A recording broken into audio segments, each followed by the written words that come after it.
laptops, iPods, mobile phones, and many more. With this emergence, criminals also take advantage. And they now use this technology to harm people and to destroy the peace and order of our country. Again, I'm Police Senior Inspector Joanna Sharma Lapas. I'm the Chief of Special Task Force AngelNet of the CIDG, and I am the Public Information Officer of Anti-Transnational Cybercrime Division. I'm here to talk about the PNP's response on cybercrimes against women and children. So what is really the role of the government in relation to cybercrime? This is very broad. We talked about regulation, enforcement, education, awareness, our collaboration locally and internationally. Of course, our consultation with industry and individuals like you. And of course, the assistance in investigation and the rest of offenders up to their conviction. So, do you still remember I Love You virus?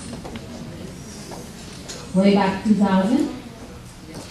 The I Love You virus incident was a wake-up call for the Philippines, its government, especially for us in law enforcement agencies.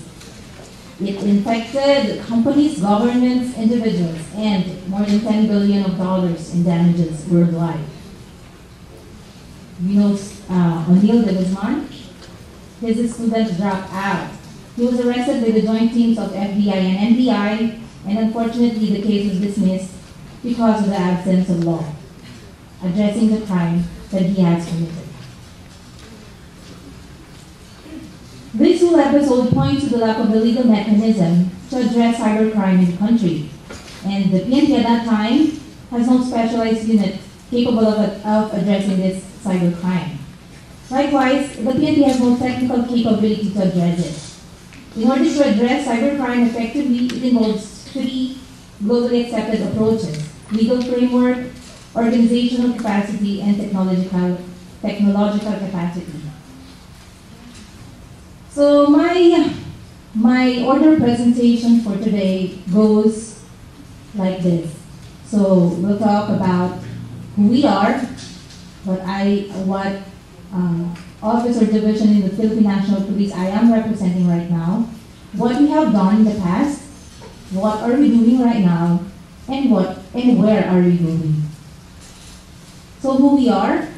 The PNP CIDG Computer Crime Unit was formed in 2003, and it was a very modest and humble beginning, and considers the only CCU in the world without computers, forensic equipment, trained investigators and examiners. And we don't have computer forensic labs. That's how poor we are. In order to establish a credible computer crime unit for the Philippine National Police, consultations were made to various experienced and knowledgeable cyber experts and cybercrime units. So, there's a selection of dedicated personnel. We acquire and provide trainings for our people.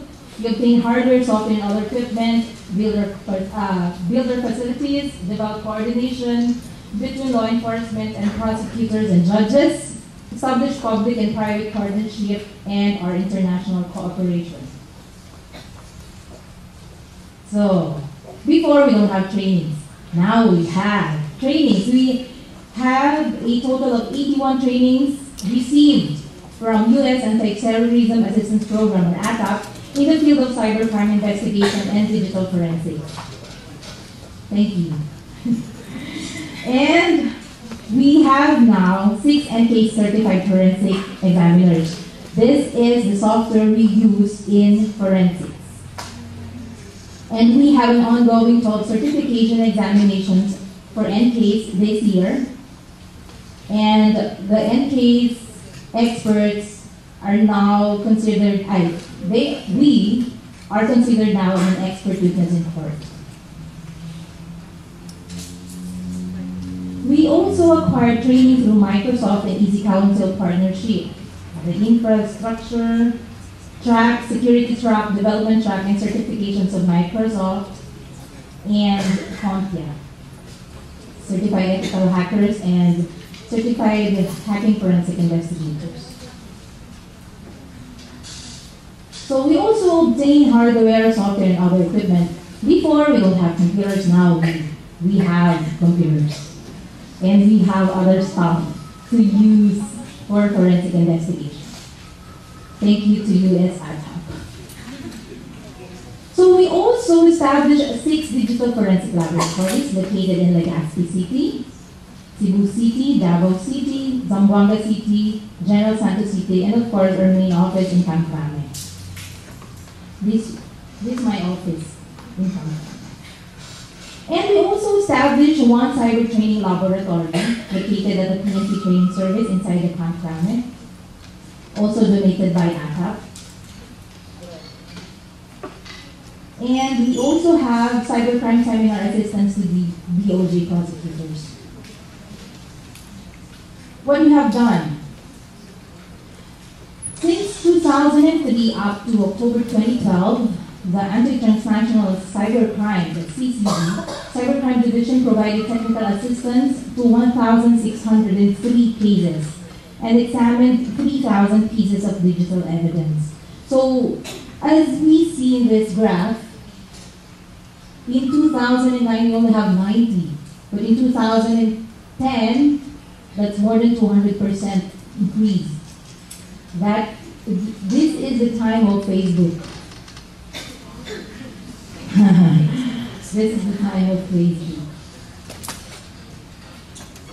And also our accomplishment, we were able to arrest Shin Unsu, or aka Shin Katyonma, on October 2011. It's an international cooperation between the Philippines and South Korea about the hacking of Hyundai Financial Corporation and the neutralization of Korean mafia. Just imagine, kapag nakita po kami sa television nitong mga to, this is a group. This is a group, Korean mafia. Malamang, this is the last day of our lives. Engaged in illegal internet casino. So another accomplishment is regarding the telco fraud, the joint CIDG and FBI operation. We also had a arrest of 20 persons against United Stars Allegiance Consultancy and Immigration Services for visa fraud. So voluminous documents were seized and 26 computers were seized. So we also have this one. We raided 20 residents in subdivisions located in Quezon City, Marikina, Cainta, Antipolo, Manila. So with 391 foreigners, mostly Taiwan and China. Have you heard about this? Yes. Yeah, the Chinese Taiwanese nationals engaged in the Access Device Regulation Act of 1998. And this is the recent one. Have you read about this? My team went to Mega Mall. I was the team leader at Mega Mall, and I arrested three persons with 56 unauthorized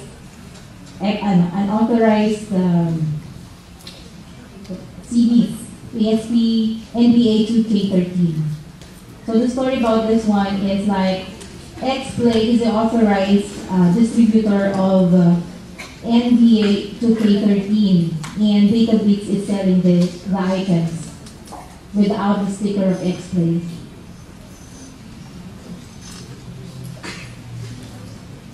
Another one, we were able to arrest 8 Nigerian nationals. So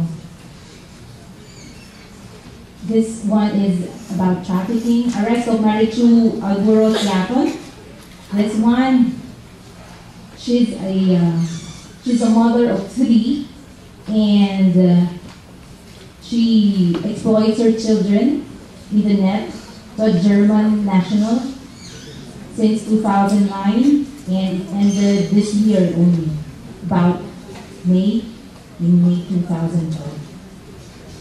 So what she usually do is to let her children, ages 6 and 9, mga babae po yun, Tapos, pinapopost niya with her doing sexual acts. Yeah. And her son while her son is taking pictures. So, it was very,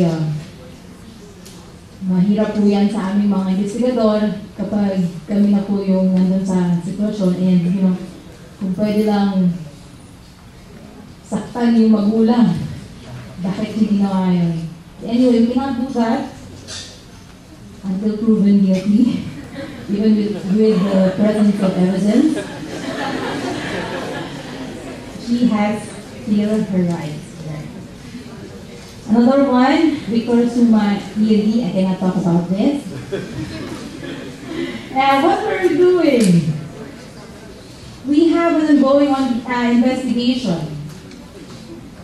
We have 2 cybercrime cases in women right now with Shaton and Huligana. Huligana, I believe, she has a boyfriend. She's married and naghiwalay sila. And meron siyang boyfriend, naghiwalay na rin sila. Tapos meron silang mga new pictures and tinirect ng boyfriend, yung ex-boyfriend, tinirect ng lalaki, si Huligama.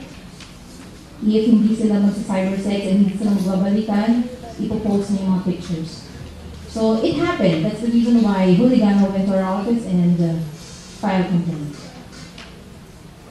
And there are other cases of crime cases on children. We usually receive letters from Bantay Bata 163 for investigation of Facebook accounts, etc. So one of which is the case of Roxanne Visando, where she actually taken picture of pamangkin niya and her cousin na nakatali yung kamay at saka yung paa. So, tinik yung picture, pinost. Sa atin, kunyari, parang okay lang, diba? Parang katuwaan, pwede naman, katuwaan lang. Everybody was very relaxed of posting the picture in the net. And she actually didn't realize na masama yun. So, yun yung sinasabi ni Ma'am kanina, we need to be responsible for all the posting. Anyway, everything that you post, everything that you upload, hindi na po mawawala sa net. And time comes, people can just get that information and take it against you. So most of the cases I received every day, that my office received a minimum of 5 cases every day. Involvement of women, we usually on harassment cases, trafficking, sexual exploitation, and abuse. We have right now our successful arrest of the perpetrators in Laguna. Have you seen the reports yesterday? The cybersex den in Laguna. So that's the CIDG in Calabarzon. We also have partnership and collaboration because we cannot do this alone.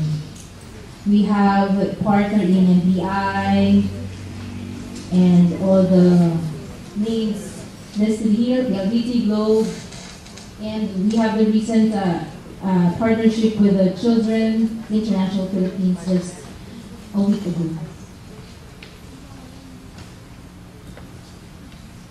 So we also have what our project, our program, is the Special Task Force Internet, which I am the chief. 2-week-old pa lang po ako doon. And ang objective nito is to promote an internet safety and prevent internet dangers to children in partnership with several stakeholders. And it is open 24/7. So what we have there is you can contact us any time of the day and night. And you can report through the website. And you can have a live chat with me or my staff here. about some cases. And where are we going? Where are we going? We're going home later. So where are we going? Of course, we're waiting for the enactment or implementation of the cybercrime law. As against to the first speaker a while ago, it's very hard really to put perpetrators into behind jails if we don't have a law that would help us. And the cybercrime law doesn't only talks about libel. Ito po ang protection nating lahat na hanapin natin the cybercriminals. Where are they?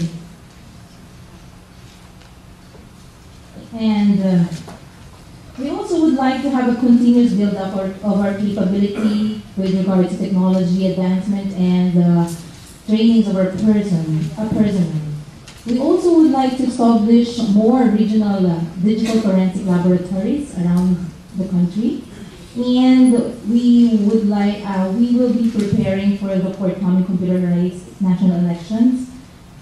And of course, we always wanted to conduct regular cyber-related trainings and be invited with this kind of forums to at least talk to you and explain and brief you on what we are doing in the Philippine National Police and strengthen our international collaboration, neutralization of organized crime groups and syndicated cybercrime or criminal groups. And next year, we will have a national summit. So we hope that it will be pursued. There is a increase on information campaigns, so we need to strengthen our information drives, advocacy campaigns, and we are developing right now an information system that would consolidate everything because we lack that right now.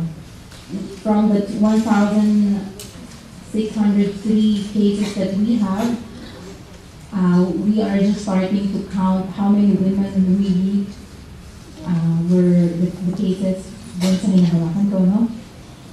the Philippine National Police, being the primary law enforcement agency, law enforcement arm of the government, is no longer contained in patrolling, traffic, or using with the use of firepower and armaments. The cyber world is now added to our responsibility. So please help us be responsible and vigilant. Everything you post, upload, images, videos, will be stored in the internet, and please be responsible and vigilant. The Philippine National Police CIDG is open 24/7. These are our website and contact numbers.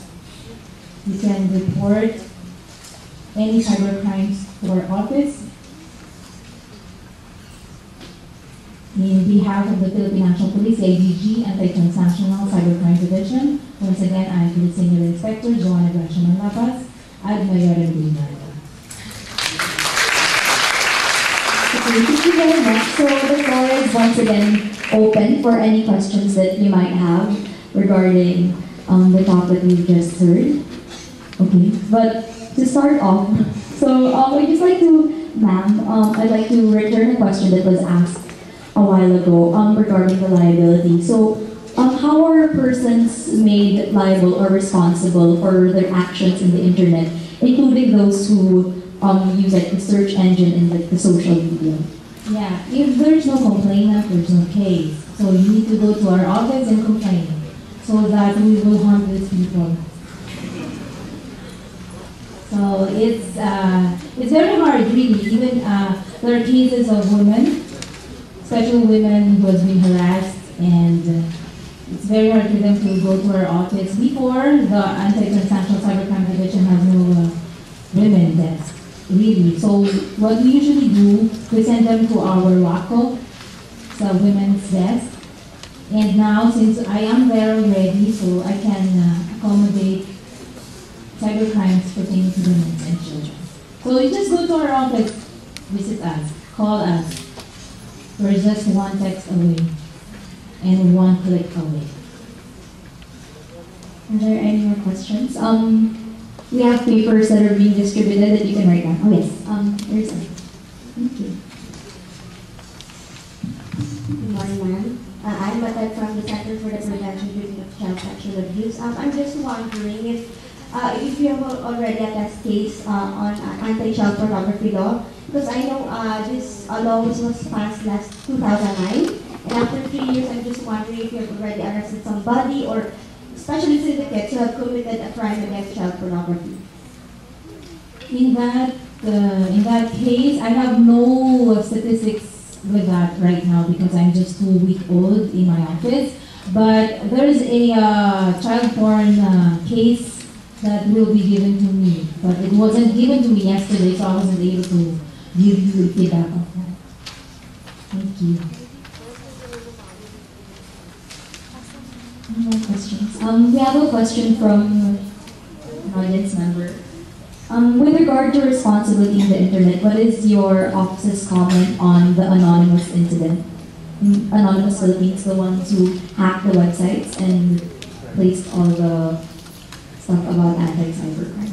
Yeah, actually, we have a constant communication with the FBI, and FBI is very supportive to us. Last time we had at least 30 personal email, which was not really blacklisted, but it is under investigation. So if you did not receive any email from my office, you're not one of those. The FBI is actually doing a 24/7 filtering of all the emails passing in and out of their servers, and with their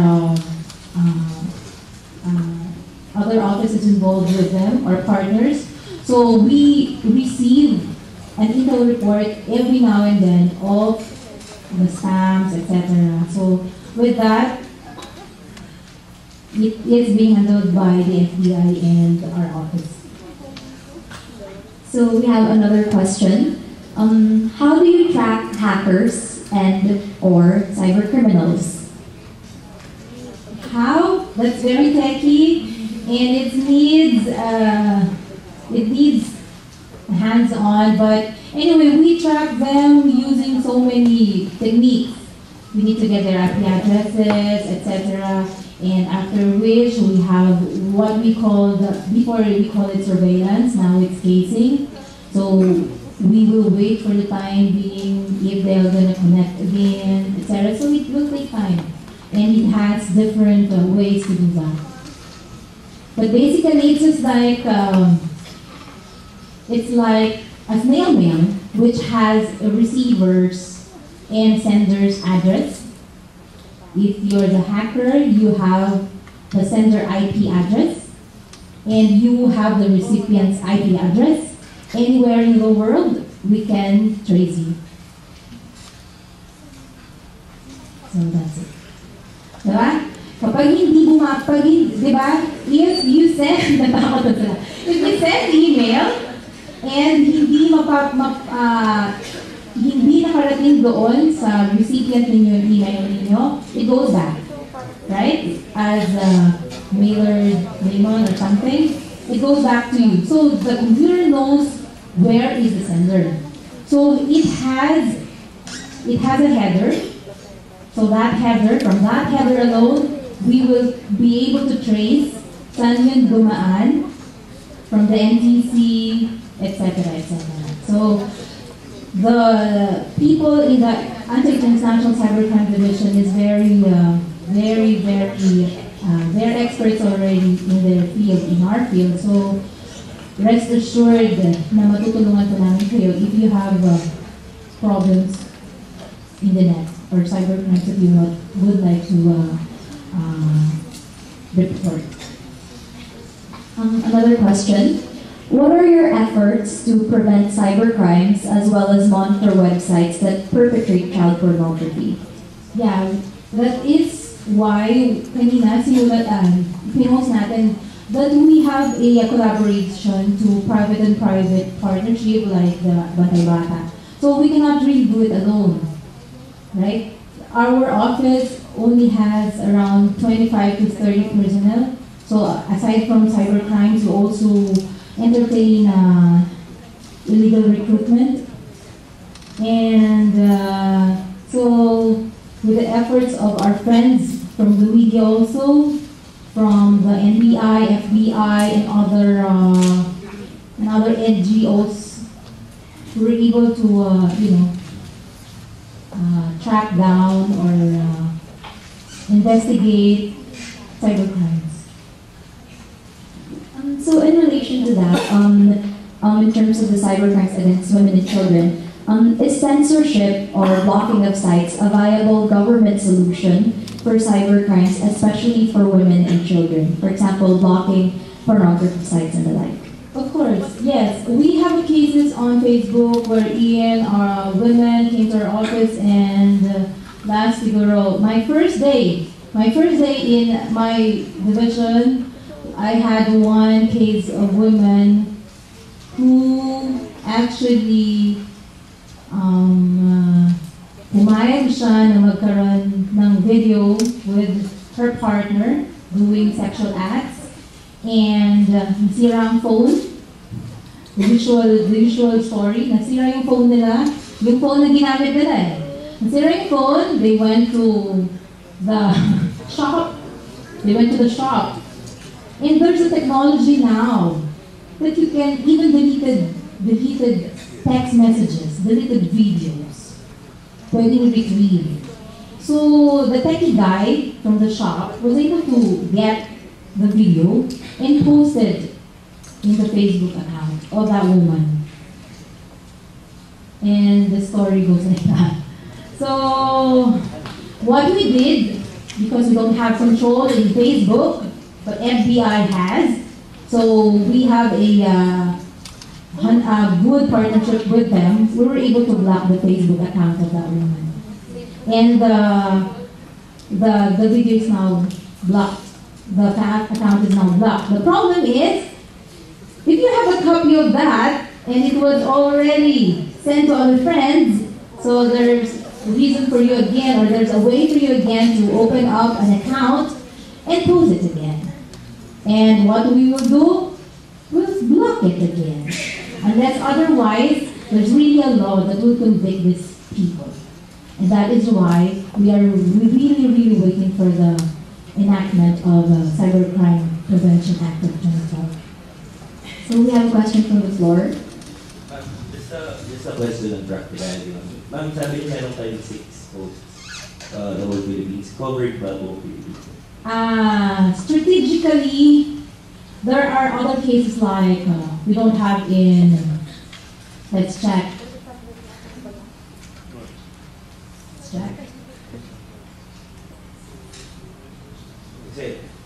Actually, one of what we're heading, what we want to do is to establish more digital forensics, but it's very expensive to have it. So right now, ma'am, what are the areas covered by?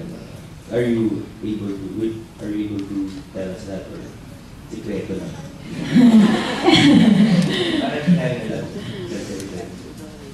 We have in Legazpi. It's not yet 100% full implementation. We have a grant right now coming, our 7th forensic lab that will be deployed in Cagayan de Oro, I believe. So we're planning to have all the 17 regions forensic laboratories, but it's not easy for us to do that because we don't have that much money. How about Luzon, ma'am? Since we only have 1 post for Luzon. Ang buong Luzon covered na ng tracking? Yeah. Yun pa lang right now. And we plan to have in Baguio City. So yun ang projection ko actually. I will be handling the cybercrimes in Baguio. But we're still waiting for friends from ATAP to give us more grants. So there are forensic laboratories strategically located in the country to receive, like in Jensen. So yung mga malalapit na lugar doon receive all the cybercrimes. So since we want, what can you do to help apart from reporting? Since we have laptops as individual people here, what can you advise us to do in case where, for example, kakulangan nga tayo sa equipment. What can our equipment do to help you? What is the help of your technology being used? Just be responsible. Just be responsible in using the social networks. And please, ito yung parang ko sinasabi doon sa mga babaeng pupunta sa office ko. Bakit kasi nag-video? That's it! Why? Why do you do that? So, maybe that's one help I could get